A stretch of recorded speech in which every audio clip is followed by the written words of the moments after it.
ओम श्री गणेशाय नमः. जय गुरुजी, शुक्राना गुरुजी, अनंतम शुक्राना गुरुजी महाराज. ओम नमः शिवाय. शिवजी सदा सहाय. ओम नमः शिवाय. गुरुजी सदा सहाय. इति श्री शिव महापुराणे द्वितीया रुद्र संहिताया तृतीये पार्वती खंडे नाम चतुस्त्रिशु अध्याय.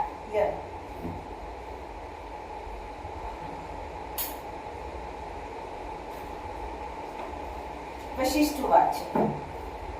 मनोविर्षोद्वो राजा सोनरण्यो नृपेश्वर इंद्र सावर्णी सग्नस्य चतुर्दशमितस्य हि अन्रण्यो नृप्रश्रेष्ठ सप्तदीप महीपति शम्भुभक्तो विशेषेण मंगलाय जुबली भृगुप्रुदोस्पृत्वाशन्त यज्ञाशङ्करास न स्वीचकार च चक्रत्व दीयमान सुरेरपि बभ्रुव सत्कृताश्व राज्ञस्तस्य हिमालय कन्येका सुन्दरी नाम्ना पद्मा पद्मालया समा यस्नेह पुत्र शक्तके कन्यायाज्ञ तयोदिक नृपस्य तस्य तस्या हि बभूव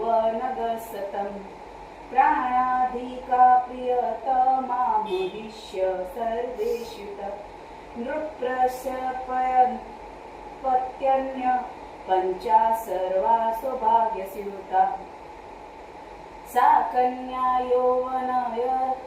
यौवनस्था च बभूव स्वपितुगृहे पन्त्र प्रस्थापयामास सुवरानयनाय स एकदा पिंपलादर्शी गतु स्वास्मा मुक्तशुक तपस्थाने निर्जने च गंधर्व सददर्श स्त्रीयुतमग्न चित्त च शृंगारे रससागरे विहरन्त महाप्रेमा कामशास्त्र विशारदं दृष्टात मुनि शार्दूल सकाम संबभूवस तपस्व दत्तचित्तश्वा चिन्तयदार संगस्रम् एव वृतस्वतस्येव पिम्पलादस्य सन्मुने कियत्कालो गतस्तत्र कामोन्मत्तिश्चेतस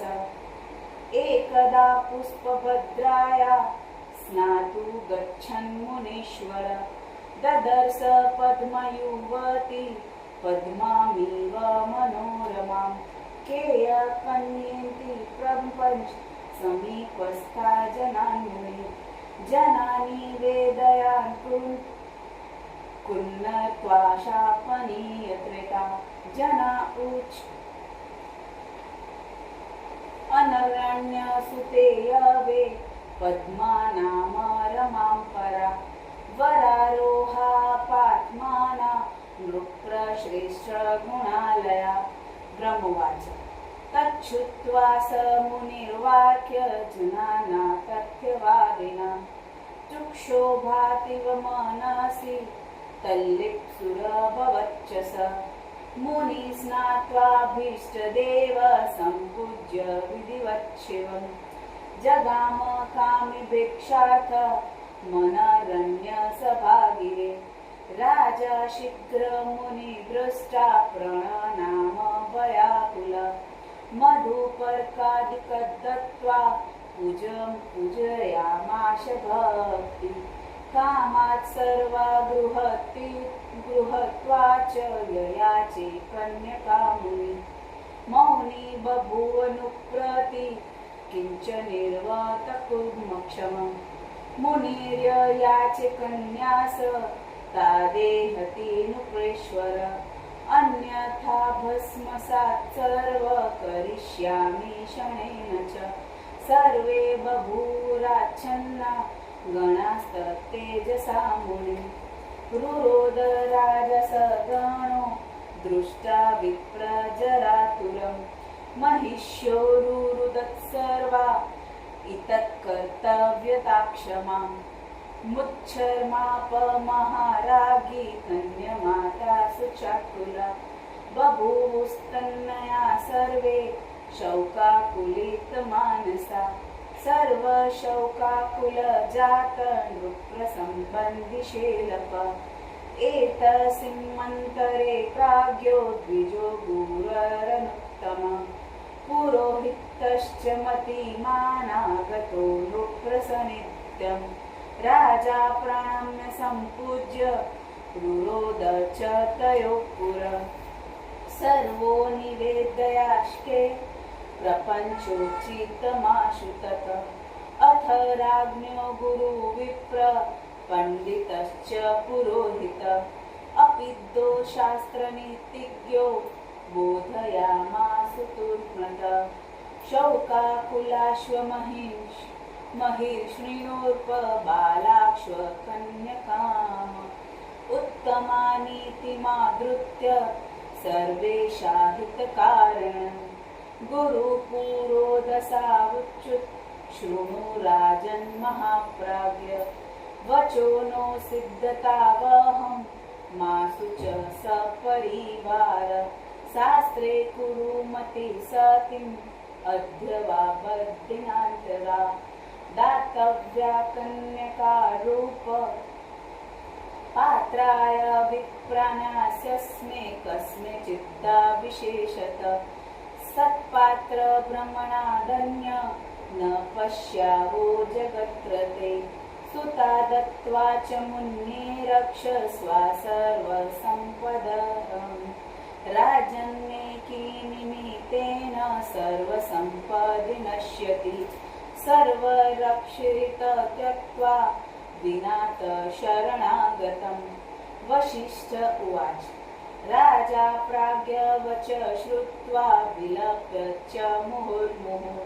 कन्यासालङ्कृता कृत्वा मुनीन्द्राय दद्दपुयेय कान्ता गृहीत्वा समूर्णि विवाड्य विधिवद्दये पद्मा पद्मोपमातावे मुदित स्वालयययो राजा सर्वान् परित्यज्य दत्त्वा बुद्धाय चात्मजाम् ग्लानिचिते समाधाय जगाम तप्सेद्वनम् तद्दार्यापि वनयाते प्राणनाथे तदा गिरे भर्तृष्व दुहितशोकान् न प्राणस्त्याज सुन्दरी पूज्या पुत्राश्च भृत्ताश्च मूर्च्छामापूर्वपद्विना शुशूच श्वाससंयुक्ता ज्ञात्वा सर्वे परे जना अनरण्यो वनगत्वा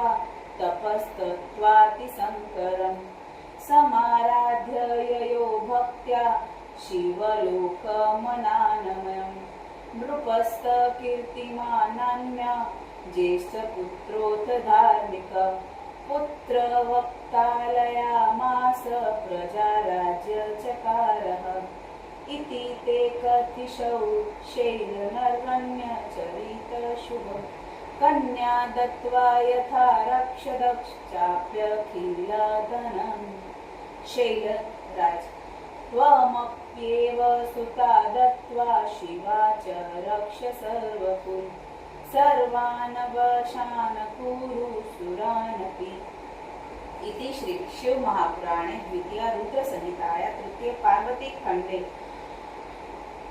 अरण्यचरित्र नाम चतुस्त्रिशो अध्याय समाप्त। गुरु महाराज से आज्ञा लेते हुए जय गुरुजी, शुक्राना गुरुजी, अनंतम शुक्राना गुरु महाराज।